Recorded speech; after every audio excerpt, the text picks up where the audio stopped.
Peace, power, and prosperity to the family. Ordained metaphysical minister Corbin reporting live. It's always an honor.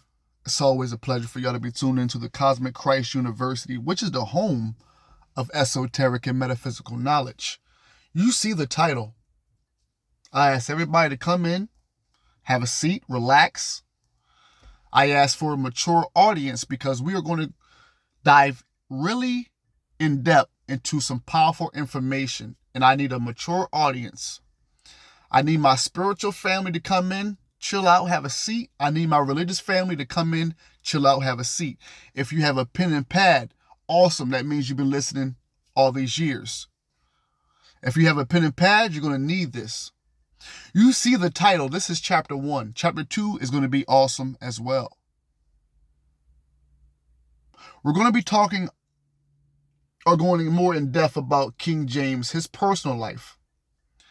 Now, before I go in, I'm going to do a PSA. To anybody who may think that this is a bashing of any sexual orientation, then you may as well leave now. If you are heterosexual, if you're homosexual, and you just want to know more about the truth and what has been kept from you all these years about the truth, then come on in, have a seat. We're going to do that. But if you are homosexual or even heterosexual and you are coming in this channel with an immature mind, then you won't last long. I am a ordained metaphysical minister, a Christ consciousness being, talking to Christ consciousness beings on this tube. We are in the Aquarian age where the truth, where the knowledge is being revealed. There's a lot of people that says that mental illness is real. I'm going to argue, or I'm going to state my opinion on that. I disagree. I feel like what happened after all these generations, after all these decades, that the people that you say are in power, whether you call them reptilians, whether you call them Illuminati, whatever you call them, the 1%, they're thinking from the beginning. Their low vibrating frequency thinking has fed into the people through technology, through entertainment. And what you call mental illness, I feel, is a result of these people behind the scenes Truman showing the everyday lives of people. And now people are just waking up to their truths, the ones who choose to wake up and are not on automation. So this is going to be a very serious presentation. King James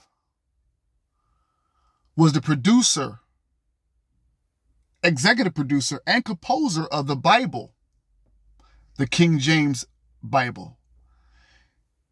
In his heyday, when he made that Bible, he dared anybody, listen, no, I wish you would read anything except my Bible.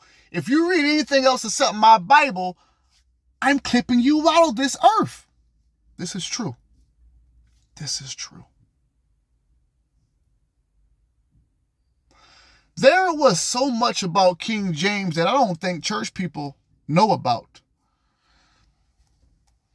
That I do feel, and maybe you feel the same after this presentation, that we should have been privileged too.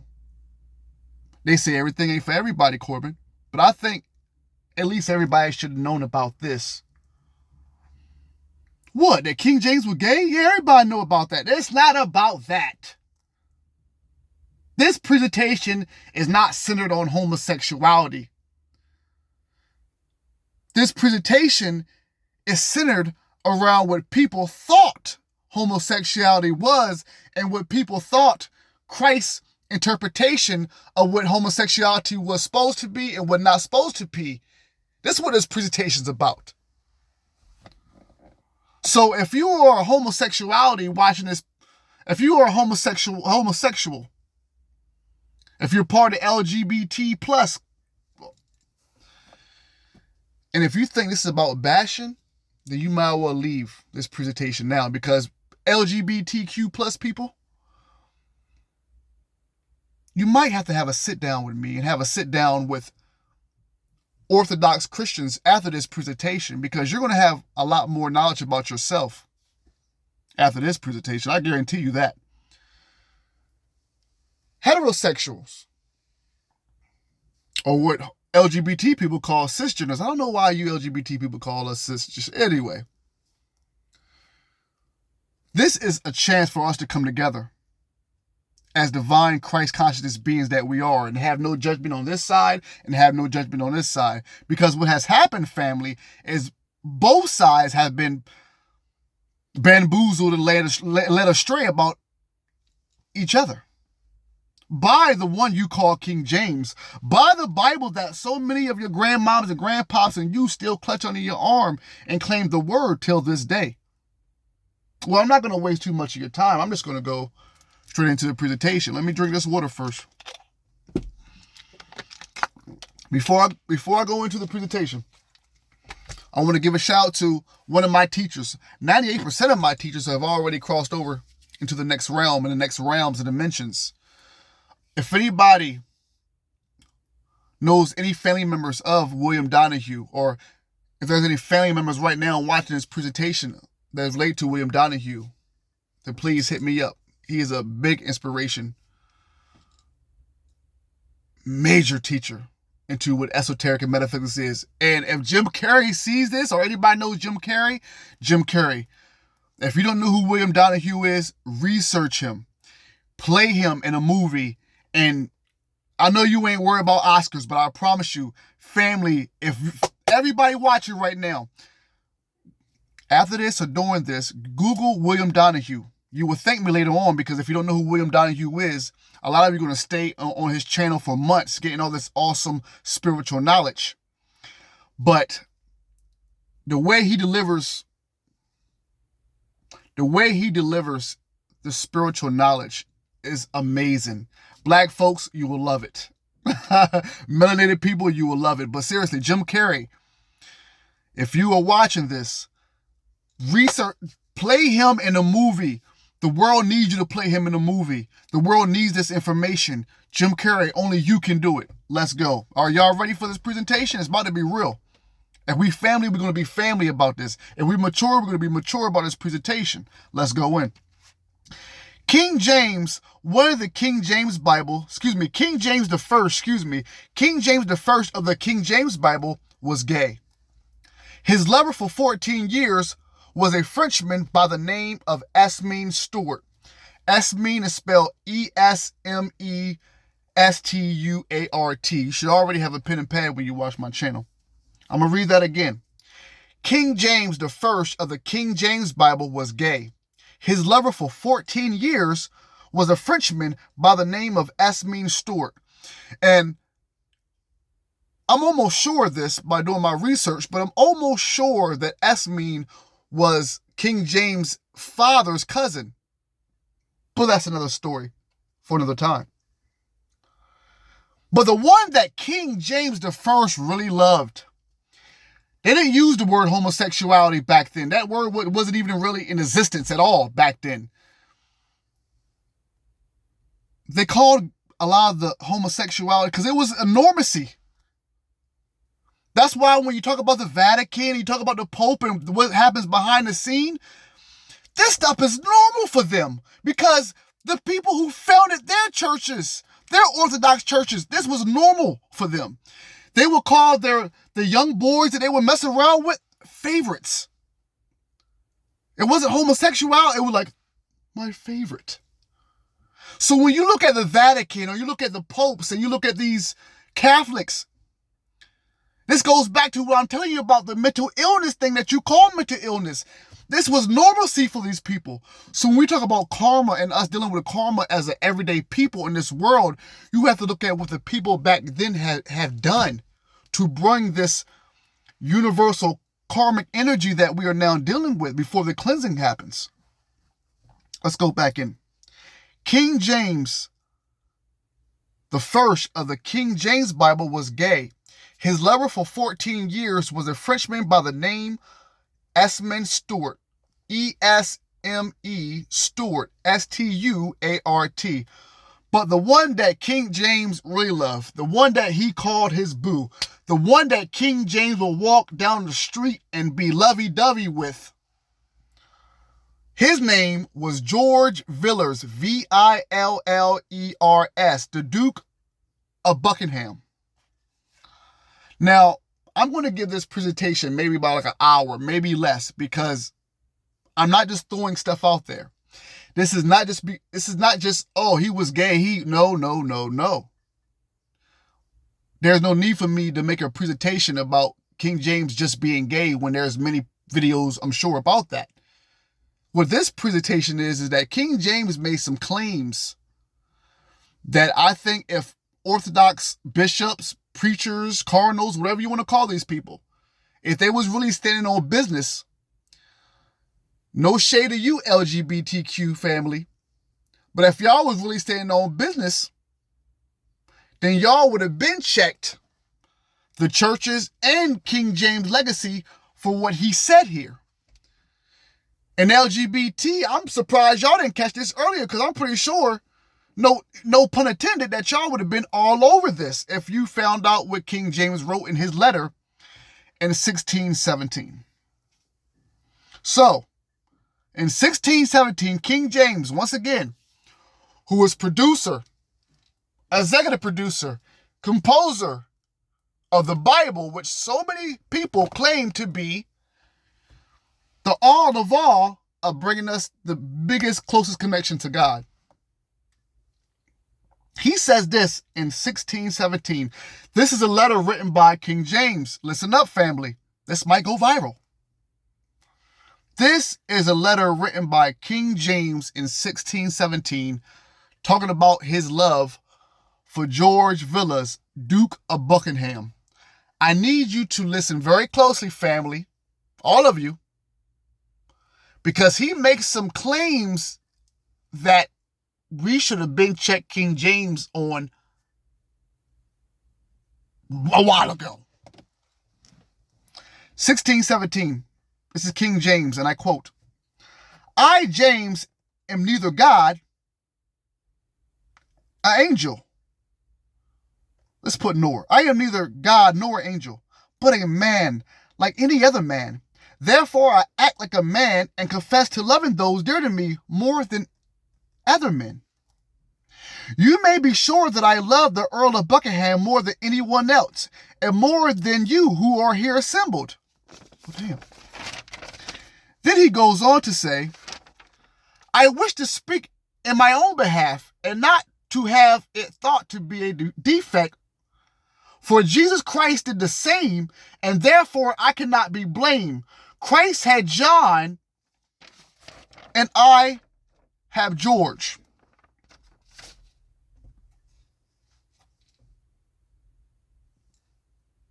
I'll read that again, just in case people don't understand why I feel that everybody should have checked King James centuries ago about what he just said in this letter. And if you didn't catch it, I'll read it again before I break it down. In 1617, King James wrote a letter. And in this letter, he was checking people. Like, hey, man, you giving us the Bible? You said that you against sodomy? King James was against sodomy. Go figure. But you up here having male relationships with a gang of men, and you out here walking the streets like two lovebirds all up on George in public. And you were married to a woman. What are you doing? This is what the people pretty much was trying. What were you doing, King James? You confusing the people, King James. King James said this in response in a letter. They didn't have text messages back then, family. They didn't have Instagram Live. But can you imagine that? Let's keep going. He says in 1617 in the letter, I, James, and I quote, I, James, am neither God nor angel, but a man like any other man. Therefore, I act like a man and confess to loving those dear to me more than other men. He continues on to say, you may be sure that I love the Earl of Buckingham more than anyone else, and more than you who are here assembled. I wish to speak in my own behalf, John says, and not to have it thought to be a defect. And then he goes on to say this, for Jesus Christ did the same, and therefore I cannot be blamed. Christ had John, and I have George. So, here's what this whole presentation is about, chapter 1's about. The man that gave us the Bible, the same Bible that most people argue with homosexuality is about, God said no man should be with a man right here. But then they get it from a man who not only gave us that, but he was contradicting himself by being in love, by going against sodomy and then doing sodomy, being married. So what I want to do is because I don't know how the world works nowadays, but some of people are mad, how dare he even claim our Jesus for being gay? I know, right? I said the same thing. What is he talking about? So what I want to do is, and I'm not gonna go into each chapter, but I'm gonna give you the chapters in the Bible where King James is using this as a reference to support his claim that what he is doing is justified because Christ had John and he had George. So if you are a Bible person right now, or even if you got a pen and pad, I want you to write down John chapter 13, verses 23 to 25, John 20, verse 1 through 20, John 21, verse 6 to 7, and John chapter 21, verses 19 through 24. Like I said, I want you to go through these on your own time because I got some more information to give you about King James. But King James accused Jesus of being gay because of John. Now, what I will show you is a picture on my laptop. Now, a lot of people in the Last Supper picture, a lot of people replaced John with a woman. But here are some pictures. I want to make sure you see this. Here are some pictures of John all up on Jesus. And some of those scriptures, when you read, it's going to be mentioning, because I don't really want to waste time going to each scriptures. This is why this is really your homework. And me doing these presentations is your homework for you to research. Because don't go off my words. Do your own research. Remember, I'm the teacher. So you always got to fact check the teacher as well. You just don't go off what the teacher says. Fact check. That's how you learn. But look at these pictures, family. I don't know if y'all can see these pictures. Let me see here. Am I on? Let me. Okay, but we can do this. Now, can you guys see these pictures right here? I'm going to try to brighten up for you guys as much as I can. But these pictures where you see John, this is depicted as John in the Bible. You see how he's hugged up on Jesus. Do you see right there, that one picture? And I hope you guys can see this, how he's, and he's all up on Jesus' knee. He's all up on Jesus' knee. And like I said, y'all can Google these. Just Google Jesus and John and the Last Supper if these pictures are not doing justice. But he's all up on Jesus like that's Jesus' bear or something. Now listen. Let me flip it. Now listen, and I hope y'all can see these pictures or whatnot. Now, this is no way saying that Jesus was gay. This is not that. This is showing you the mind of the men back in those days. Not all of them, but the mind of the men.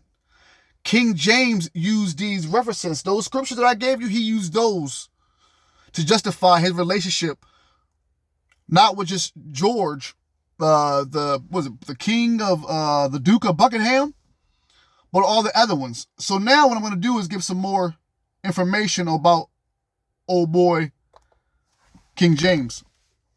And here we go. And thank you for this tuning in with me. Like I said, We have to understand that what these people have given us as truth and what they claim is truth, if you're not fact checking this, you're going to realize that what you've been calling your word and what you've been calling your truth has been diluted. There is a lot of truth. I feel that the true words of the Bible were written by people not from this world, obviously. But then I feel like some people discover this and they remix it into the way that can serve them or please them or justify them. And that's what happened back in these days. So in no way in this presentation am I saying that Jesus is gay. This is not what this is. This is showing you the mind frame of the people back in those days. Showing you why when we hear about the Catholics doing what they're doing, or the priests doing what they're doing, or the Vatican doing whatever we may speculate them to do, it's because the mind of these people back in those days were like that. And you're going to see even more as I read this, how really it was back then. And the reason why this karmic energy that we are dealing with is happening because all this was swept under the rug. You go to your churches, homosexuality is so prevalent there. Why? Because it's been swept under the rug. I remember, and this is no shade, but this is all about honesty here. I remember going to church as a kid or whatnot. And, and the pastors and preachers, their kids, they would be so secluded. I mean, they couldn't hang around with us. They couldn't go outside with us, couldn't play with us outside. Those kids end up being the ones who were really confused about their sexuality because they're being told not to do this, you can't do this, not to do that. So, of course, when they get older, they're going to do what? The total opposite of what their parents say. So church, what I'm saying, really did an injustice to a lot of people and to their own kind. Because in chapter 2, what I'm going to do is I'm going to show you proof that God didn't. In chapter 2, I'm going to show you proof that Christ, the one that came 2,000 years ago, had no bias, no hatred towards nobody. I'm going to show you proof that in Jesus' time, what you call homosexuals is so many names now. What you call gays were around back in the time of Jesus. They were respected and reverend back in those days. King Solomon, to be honest with you, rode with a gay. There were 3 types in those days, and they call them eunuchs. And now in chapter 2, I'm going to give you we're going to go really in depth on gays back in the time of Jesus. And then we're going to find out what scripture tells you what Christ really says about gay people and why you cannot really be going off of the mind of man. You should always be focused on the mind of God, because King James told you one thing in the Bible and he was doing one thing. He was doing the other. King James told you one thing in the Bible and he was doing the other one. Let's go in here. From the age of 13 until his death, listen. Until the age of 13, until his death, listen. Until the age of 13, until his death, the life of King James and first of England was King James IV and of the first was characterized by a close relationship with a series of favorites. They call these not gays, but male favorites. That's what they called them back then. Here we go. Now it talks about King James IV and the first. So they just kept this they kept it in the family. The influence James' favorites had on politics and the major resentment at the wealth they acquired became major political issues during his reign. The extent to which the king's relationships with the men were sexual was a topic of bawdy contemporary speculation. The question of James and is both of them because King James IV and King James I were prevalent in homosexuality. They have a portrait here of all the men that King James was messing with. Esmond Stewart, Robert Carr, George Villiers. So we're going to keep on. And I'm going to read carefully so I make sure I'm talking about the right King James. Let's keep going down here.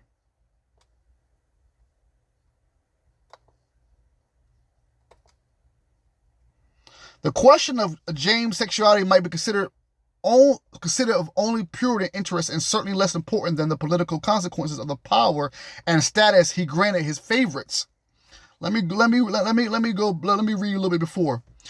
James IV and James I certainly enjoyed the company of handsome young men, sometimes shared his bed with his favorites, and was often passionate in his expressions of love for them. Okay, so we're talking about the same James. James was married to Anne of Denmark. The man was married, with whom he fathered 8 children. The man had kids. He railed fiercely against sodomy. He was against sodomy. For those who don't know what sodomy is, I'm going to Wikipedia because Wikipedia got it. In British English, generally refers to either annual sex between people or any sexual activity between a human and another animal. So now you know what sodomy is. This man was against sodomy. They said this man right here was against sodomy. Yet, he did the act of sodomy. This man was married to Anne of Denmark, who he fathered 8 children with, but yet he had so many relationships with these men. One who was his father's cousin, Esmond Stewart. Let me read that again. James IV and the first certainly enjoyed the company of handsome young men, sometimes shared his bed with his favorites, and was often passionate in his expression of love for them. James was married to Anne of Denmark, with whom he fathered 8 children. He railed fiercely against sodomy. Most historians and commentators today affirm that, given the evidence, James' relationship with some or all his favorites clearly was sexual. Others regard the evidence as more ambiguous and needing to be understood in terms of 17th century forms of masculinity, which were very different to today. We have to break this down in psychology. Listen to what he's saying. Read between the lines. Most historians and commentators today agree that given the evidence, James' relationship with some or all of his favorites, remember they didn't call them gays back then, they called them favorites, clearly was sexual. Others regard the evidence as more ambiguous and needing to be understood in terms of 17th century forms of masculinity. When you look at 17th century form of masculinity, they looked, and I think they might talk about this along the lines in this article. But 17th century masculinity, especially in European masculinity in 17th century, was a lot different. They were just coming out of the Dark Ages, where the European was still in a cannibalistic type of mind frame, and there was orgies and all type of stuff going on back in those days with those Europeans. And they looked at the woman a lot different. They looked at the young boy really in the same light that they would look at a young woman. And this is really what you see. And today with the Catholics, the popes, and the Vatican, they still live under those rules just behind the scene. That's why you can't never prosecute no pope or none of them. How are you going to prosecute the people who still live under the laws of the people who gave us the laws? I hope you guys are listening carefully what I'm saying. Let's keep on going. The question of James' sexuality might be considered of only pure interest and certainly less important than the political consequences of the power and status he granted his favorites. Let's stop there. We're talking about Francis Bacon, and there's more of them as well. There's one more I'm missing. And it might go in on the other one as well. But these people were very powerful people back then. But they also were homosexuals. And they were sleeping around with each other. And these men were the men who gave us the laws and the power of the Western civilization. I hope you were understanding what I'm saying. When I went back into the beginning and I said, we're talking about mental illness, I disagree with that. What we're dealing with is a result of the minds and the psyche of the people who founded this world. This was he wrote that letter in 1617.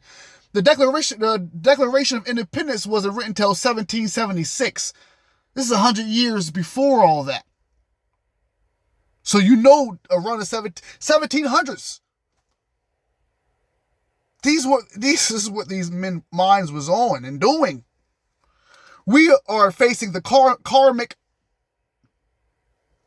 consequences of what these men did back in the day. The question of James' sexuality might be considered of only prurient, that's Prurient, interest, and certainly less important than the political consequences.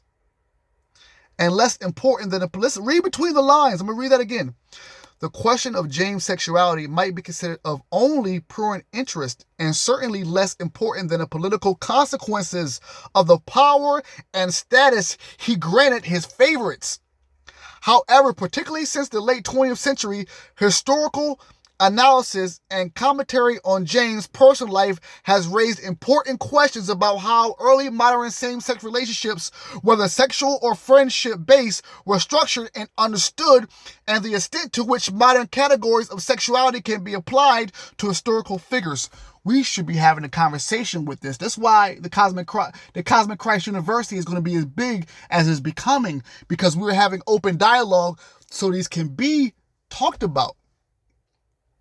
Do you hear what they are saying? And I'm going to read this again so you can understand. And I'm going to break it down for you after I read it.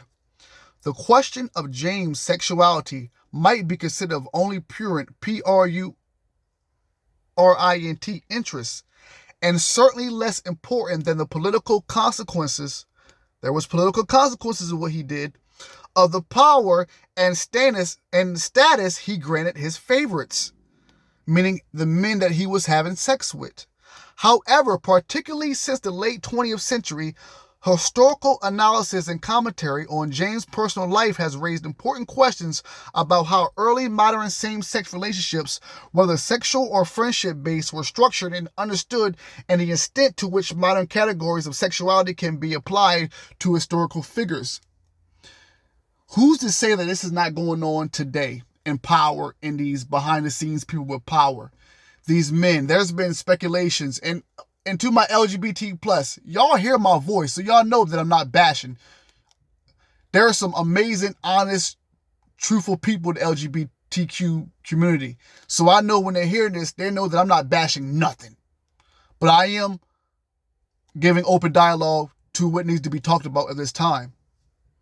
There has been conversations, even when I was young, about men in political powers being caught in hot tubs together and having sex, making power moves while being in the hot tub together, having sex, orgies. This is documented. These are the ones who control the world. What is being said here that in the days of King James, they were doing the same. These men were having sex, and then behind the scenes, these guys are the ones that were controlling the mass people. Now look in 2024 and see what's being pushed at a rapid speed. See what's being promoted at a rapid speed. See people who had a normal state of mind saying, you know what, I'm going to go on this side because this is where the money is. See, people don't want to talk about it. And then people say, man, you better be quiet before they kill you.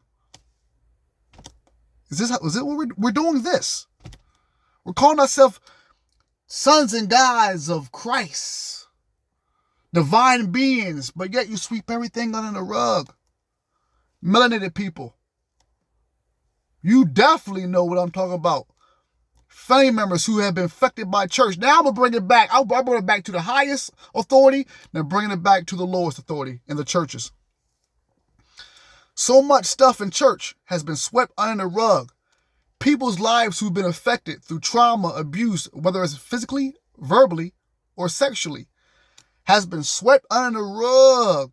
People who try to go to churches back in the day, and the churches go back there Whether it was physical abuse, go back. The Bible says go back. Whether it was sexual abuse, don't talk about it, sister. Don't talk about it, brother. Ooh, I'm hitting some nerves now, ain't I? That's my job. So now we are seeing where this is coming from, or I hope you see where this is coming from. This is chapter 1. I hadn't even went in chapter 2 yet. That's next time. So we'll see how the algorithm works on this. But I'm going to go keep on reading. I'm told you I'm going to probably stop about, this will be less than an hour. Because I want you to really think about this presentation. Let's keep on seeing what we got. Until the late 20th century, historians' accounts were often biased by prevailing negative social attitudes toward the same-sex relationships. Let me read this again. Until the late 20th century, historians' accounts were often biased by prevailing negative social attitudes toward same-sex relationships. Historians could not avoid the obvious fact that James was attracted to men.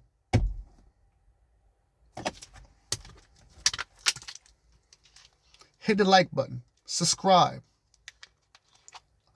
This is where I'm tagging everybody in because, like I said, even my family over there in the LGBTQ+, you're going to be able to hit that like button and you're going to be able to subscribe because you are hearing the truth that I'm giving to you. You know that I'm not bashing anybody's sexuality. I am giving you lineage to what has been done, what has been kept under the rug, what has been hidden. I just gave you what King James trying to accuse Christ of. That's how sick his mind was. Until the late 20th century, historians' accounts were often biased by prevailing negative social attitudes towards same-sex relationships. Listen to that. They knew the truth, but they still went against it. We know what it is, but let's push the agenda against it. Let me read that again. Until the late 20th century, historians' accounts were often biased by prevailing negative social attitudes towards same-sex. What it is saying is all these years, they've been going against same-sex. All the while knowing that the man that the composer, the producer of the King James Bible was the biggest homosexuality in history, in recorded history. If that's not contradiction for you, I don't know what is. Historians could not avoid the obvious fact that James was attracted to men. Some would refer usually obliquely and certainly judgmentally to possible sexual interactions with his favorites. Moral condemnation by historians of James' homoerotic attractions were often part of a wider characterization of him as a bad or weak king. From the 1980s, positive reassessments of James' reign coincided with growing public acceptance of homosexuality. So what they're saying is, in the late 80s, as homosexuality and the acceptance of us became more prevalent, then their attitude towards his sexuality was more accepted as well. But what they're not saying is what wasn't justified, the fact that the stuff that he said, the stuff that he justified, the moves that he was doing behind the scenes that affected the people all the way around. Because he could have, if he was really that gay with it, then he wouldn't have put things that were contradictorial to gay people. You would figure that he would support them and him being just like them, but he did a total opposite. So, some of you clutching that King James Bible, whether it's on Bible study or Sunday, I want you to look a little bit more closer at King James, the man that accused our Lord and Savior of being a homosexual. And then, don't forget the scriptures I told you to look at that King James reference. He uses a reference to justify him saying that Jesus was gay, which was John chapter 13, 23 to 25, John chapter 20, verse 1 through 20, John 21, verses 6 to 7, and John 21, verses 19 and 24. Now I'm gonna end this soon. So listen, the issue of James' sexuality began to be separated from question about his character, judgment, and reign. By the late 20th century, the consensus was to see the relationship between James and his favorite as sexual. However, in the 1990s, a counter, or at least pragmatic view, arose, with some academics arguing that many of the key points of evidence cited in favor of the relationships being sexual, such as James sharing a bed or exchanging kisses with his favorites, were behaviors that in James' time were widely seen as public tokens of friendship. Stop there. Stop there. So what it's saying is, as centuries changed, as generations of people of power will come in and out of lawmaking, they would change the concept and try to justify what King James was doing. Listen carefully. By the late 20th century, the consensus said, by the late 20th century, family. By the late 20th century, the consensus was to see the relationship between James and his favorite as sexual. That was by the late 20th century. However, in the 1990s, a counter, that means something going against what they said in the late 20s happened, or at least a problematic view arose, with some academics arguing that many of the key points of evidence cited in favor of the relationship being sexual, such as James sharing a bed or exchanging kisses with his favorites, were behaviors that in James' time were widely seen as public tokens of friendship. So let's rewind back to what Minister was saying about maybe 15 minutes ago. What you call mental illness, and you say people are going through mental illness, is not mental illness, in my opinion. It is the fact that the people who run the world, or you say run this world, this is what they brought into the minds of the masses from their sick demonic thinking. And this is not me saying that being homosexual is a sick demonic thinking. Read between the lines. Matter of fact, you don't even got to read between the lines. The way that they play behind the scenes, instead of just being honest with the people and being straightforward with the people in their sexuality, they threw more confusion on the people, thus going against the same thing that they were a part of, to make it seem that they weren't part of that, so they can do more of that behind the scenes. Listen once again, family, and you'll see why I say that it's not you with the mental illness. The mental illness that you claim that you have was brought by the people who run the world, or you say run the world. However, let me read that again. By the late 20th century, the consensus was to see relationships between James and his favorite as sexual. So they knew that James and his male favorites, who also had power and was making the laws, and they were the ones governing all the laws that we live by today, or that we were told to live by today. These were the ones who gave us the law. The men that were having sex with each other behind the scenes. However, by the late 20th centuries, the consensus was to see the relationship between James and his male favorites as sexual. However, when the world started changing, and now the mental illness of these people are now running the governments and the power, they changed it. And they said, hold on now. We agree that it was sexual, but listen, back in his days, this was considered a man kissing a man and having sexual relationship with a man was considered a token of friendship. Well, what was the woman for then? What was the bond with the woman for? Because everything in this world is as above, so below. Everything comes from the womb, man. We come from a cosmic womb. So I did a presentation a couple of videos ago talking about how everything started from a matriarch, from the Divine Mother. Then what happened later on, the pendulum swung. And once the patriarchal side started running it, they didn't want no connections to the Divine Mother at all, and to the matriarch. So they did a lot of things, starting with the Asiatics. They did a lot of things to cut themselves off from the mother. And these are the results.